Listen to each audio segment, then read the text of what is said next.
असाध्यै खुसी लागेको छ क्या हजुरहरूको टिमलाई म सम्पूर्ण नगरपालिकाको तर्फबाट फेरि पनि स्वागत गर्न चाहन्छु। भेटघाटको निमित्त पनि दिनै आउनुपर्ने रहेछ। अब प्रकाश मेयर साहबसँग त धेरै पटक भेटघाट भइसक्यो र यो पटक पनि म यहाँ नआउने हो भने उहाँले मलाई पछि कहिले पनि बोलाउँदैन। त्यो चाहिँ थ्रेट नै भयो। अब त्यो थ्रेट भइसकेपछि त्यसमाथि पनि अब मिट होइन, मिट भनेपछि स्वस्थानीमा पनि अब मिट मतलब प्रसाद चाहिँ मिटलाई दिनु, मिट छैन भने मिटको छोरालाई दिनु भन्ने किसिमको जुन हाम्रो संस्कार र संस्कृतिमा मिटको जुन व्याख्या गरिएको छ त्यो अति अतुलनीय र अति महत्त्वपूर्ण रहेको सन्दर्भमा अब यसरी मिटको घरमा आउने दिन चाहिँ बल्ल मिल्यो। तसर्थ आज हामी आइपुग्यौँ, आफ्नै घरमा पुगे जस्तै लागिरहेछ। आफ्नो घर भन्दा नै राम्रो घरमा आइरहेछ। एकदम भौगोलिक वातावरण, यहाँको प्राकृतिक रमणीय दृश्यहरू एकदमै अतुलनीय। हाम्रो निमित्त त स्वर्गमा आयो बराबर। अति राम्रो ठाउँमा हामी आइपुग्यौँ। तसर्थ यहाँहरू सबैलाई यति राम्रो ठाउँमा यहाँहरू हुनुभएकोमा यहाँहरू सबैलाई म चाहिँ एकदमै शुभकामना व्यक्त गर्न चाहन्छु। पक्कै पनि यहाँहरूको लाइफ एक्सपेक्टेन्सी भनेको हाम्रो भन्दा चाहिँ दाम हुन्छ। त्यो चाहिँ निर्विवादै छ है। काठमाडौँको मान्छेहरूको लाइफ एक्सपेक्टेन्सी आजकल 72 वर्ष छ क्यारे, तर यहाँको चाहिँ 72+X एमाउन्टको हुन जान्छ। अब यसको भ्यालु तपाईँ आफै निकाल्नुहोस्। बस यति कुरा भनिसकेपछि अब मैले यहाँहरूलाई जस्तै उमेरज्यूसँग आज बल्ल भेटघाट भयो। उहाँ काठमाडौँमा आउनु हुँदाखेरि पनि अब परिचय नभएको कारणले अब मिटको घरमा आउन अप्ठ्यारो मानिराख्नु भएको रहेछ। अब स्वागत है। यति मात्रै पनि होइन, यहाँहरू सबैलाई जब यहाँहरू काठमाडौँमा आउनुहुन्छ एकचोटि चाहिँ मेरो कार्यकक्षमा छिरिदिनुहोस्। सम्मेलन दिन्छ भने हामी सँगै बसेर एक कप चिया खाउँला, होइन भने एकचोटि यसो भलाखुसारी गरेर बिदाबाजी गरौँ न है त। यो चाहिँ मैले यहाँले चुली निम्तो दिएँ है। अब यति कुरा व्यक्त गरिसकेपछि अब मैले खासै त्यति भन्ने कुराहरू त खास छैन। यो मेरो दोस्रो कार्यकाल हो। पहिलो कार्यकालमा काम गरिसकेपछि नगरवासीले दोस्रो कार्यकालमा मलाई एकदमै अत्यधिक भोट दिएर फेरि जितायो। त्यसबाट चाहिँ के प्रश्न हुन्छ भने भाषण गर्ने शैलीले पनि केही हदसम्म सहयोग गर्छ, तर काम नै हो। कामै गरेपछि मात्रै जनताले पत्याउँछ। थोरै बजेटले पनि धेरै काम गर्न सक्ने उहाँको जुन क्षमता छ त्यो भनेको एउटा टिमवर्क हो। उहाँलाई उपमेयर लगायत हाम्रो सम्पूर्ण वडाध्यक्षहरू, कर्मचारी मित्रहरूको जुन सहयोग प्राप्त भयो त्यसको चाहिँ एउटा राम्रो नमुना हो। यो चाहिँ एउटा चाहिँ राम्रो उदाहरण हो कि राम्रो काम भइरहेको छ। अब अघि उपमेयरजीले भन्नुभयो भूगोल ठुलो छ। अफकोर्स भूगोल त यहाँ निकै ठुलो रहेछ। हाम्रो चाहिँ 36.2 स्क्वायर किलोमिटर, तर यहाँ चाहिँ कति 218 भन्दा बढी छ। 218 भन्दा बढी भने चाहिँ हाम्रो त हामीभन्दा 5 गुणा भन्दा बढी रहेछ भनेपछि हाम्रो लाजै लाग्ने रहेछ होइन। तर अब ठुलो भूगोल छ, तर बजेट सानो छ। त्यसले गर्दाखेरि तपाईँलाई गाह्रो साह्रो पर्ने त निश्चित हो नै। अब यसमा चाहिँ हामी मिट भएर मिट गरिब हुनु मिट धनी भयो भने अलिकति डिस्क्रिपेन्सी हुन्छ। त्यो चाहिँ नगर्ने प्रयास गरौँ नि त। त्यसको निमित्त चाहिँ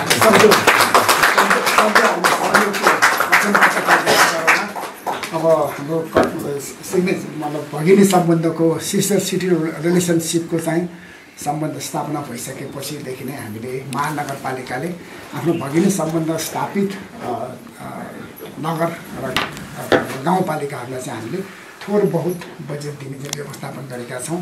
सम्भवतः यो वर्षको बजेट चाहिँ आइसकेको छ है। अब अर्को वर्ष चाहिँ देखा जाएगा है। यति कुरा मैले व्यक्त गरेँ। अब असल अभ्यासको सन्दर्भमा त यहाँहरूले आजकल त कोही पनि यो सामाजिक सञ्जालसँग अछुतो त कोही पनि छैन। सबै नै all are quite associated attach भइरहेकै छ। त्यसले गर्दाखेरि त्यति धेरै मैले भनिराख्नु पर्ने आवश्यकता त छैन। जनसङ्ख्या अचाकली बढी छ। 2,94,000 हाम्रो चाहिँ यो लास्ट सेन्ससले बताएको जनसङ्ख्या छ। तर फ्लोटिङ पपुलेसन हेऱ्यो भने it comes around 1 million. Area सानो छ, तर त्यति धेरै जनसङ्ख्या हुँदाखेरि पनि उनीहरूले चाहिँ हिजोको अवस्थामा प्रत्येक दिन जसो सिंहदरबार धाइरहनु पर्थ्यो। अब चाहिँ ललितपुर महानगरको जनताहरूको निमित्त सिंहदरबार भन्ने चाहिँ सम्भवतः अर्को 500 वर्षपछि बिर्सिन्छ होला, जानै पर्दैन। They don't need to go.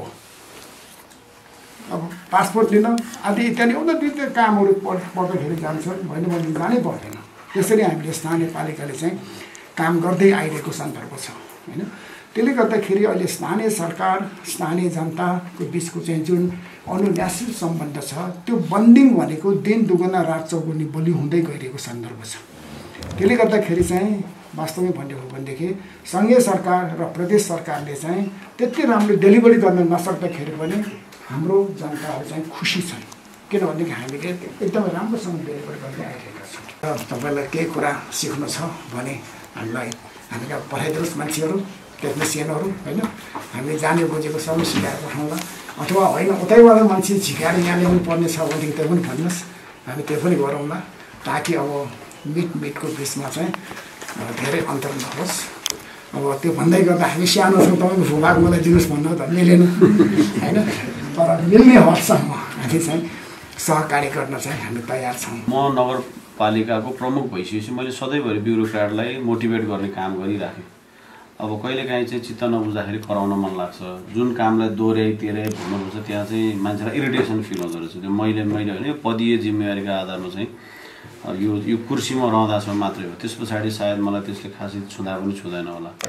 नभए चाहिँ मैले जहिले पनि मोटिभेट गर्ने, उहाँलाई ग्रुमअप गर्ने, थुप्रै स्किल्सहरू चाहिँ ट्रेनिङ गराउने। र मैले यस्तो चाहिँ मलाई लाग्छ शारदा नगरपालिका मात्रै त्यो नगरपालिका हो जसले चाहिँ धेरै अतिथि साथीहरूलाई बोलाउने, आफ्नो अभिभावकलाई बोलाउने र चाहिँ हाम्रो कर्मचारी साथीहरूसँग इन्ट्रोडक्सन गराउने, ताकि तपाईँलाई मेरो अनुपस्थितिमा पनि, मेरो अभावमा पनि तपाईँको जुन सम्बन्ध हुन्छ त्यो सम्बन्धले तपाईँले भोलि तपाईँका केही वैतरणी चाहिँ तर्नुपर्ने चिजहरू चाहिँ मेरो अभावमा पनि तर्न सकियोस्, त्यसका लागि चाहिँ मैले यो प्रयास गरिरहेको छु। दाइले एउटा अनौठो चिज सुनाउँछु, मेबी अनौठो हुनसक्छ।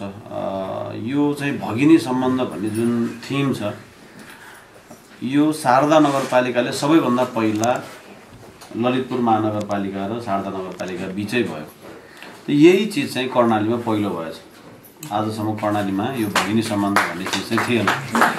त्यो मेरो दिमाग चाहिँ दिनरात 24 घण्टा मेरो चलिरहन्छ, कसरी चाहिँ शारदा नगरपालिकाले समृद्ध बनाउन सकिन्छ, कसरी चाहिँ यहाँका नागरिकहरूलाई सुखी बनाउन सकिन्छ, यहाँको दिनचर्या कसरी सुधार ल्याउन सकिन्छ भनेर दिनरात मेहनत गर्दाखेरि एउटा यस्तो समय सृजना भयो कि चिरीबाबु दाईसँग मेरो भेट भयो।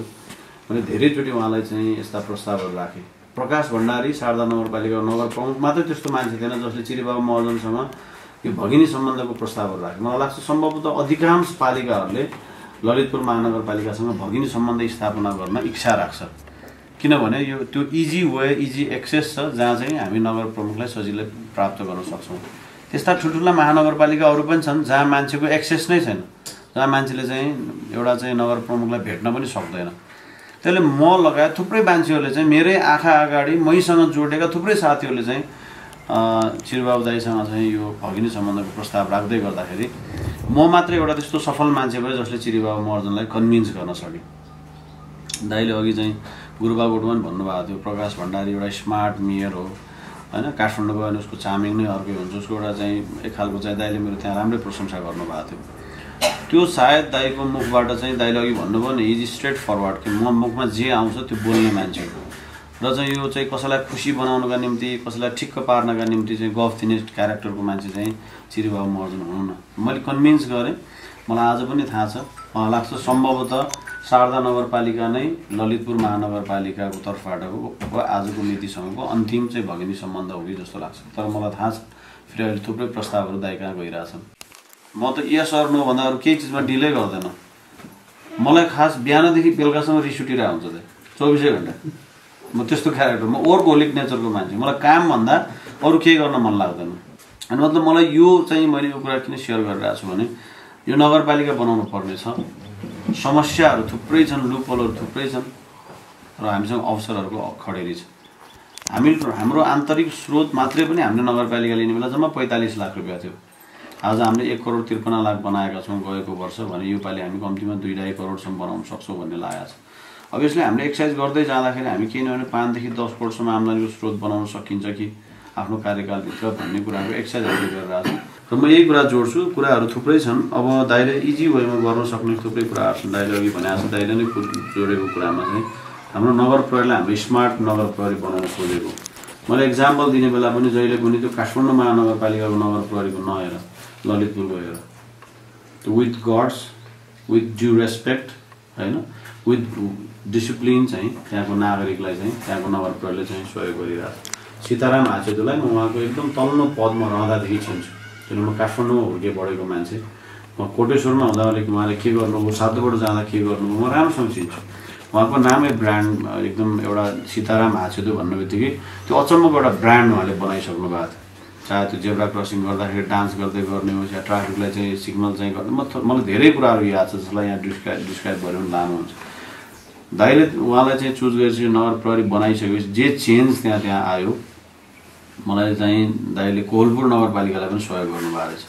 कोहलपुरको मेयर चाहिँ मेरो साथी हो, उहाँले चाहिँ मलाई सेयर गर्नुभएको थियो। मैले मेरो नगर प्रहरीलाई चाहिँ यसो गरेर चाहिँ ललितपुर महानगरपालिकासँग पुर्याएको थियो भनेर भन्नुभएको थियो। अब म एउटा मिलेछ भने हामीले चाहिँ एउटा दरबन्दी सिर्जना गरेर अहिले हाम्रो असैको कमान्डमा चाहिँ 10 जना साथीहरू हुनुहुन्छ।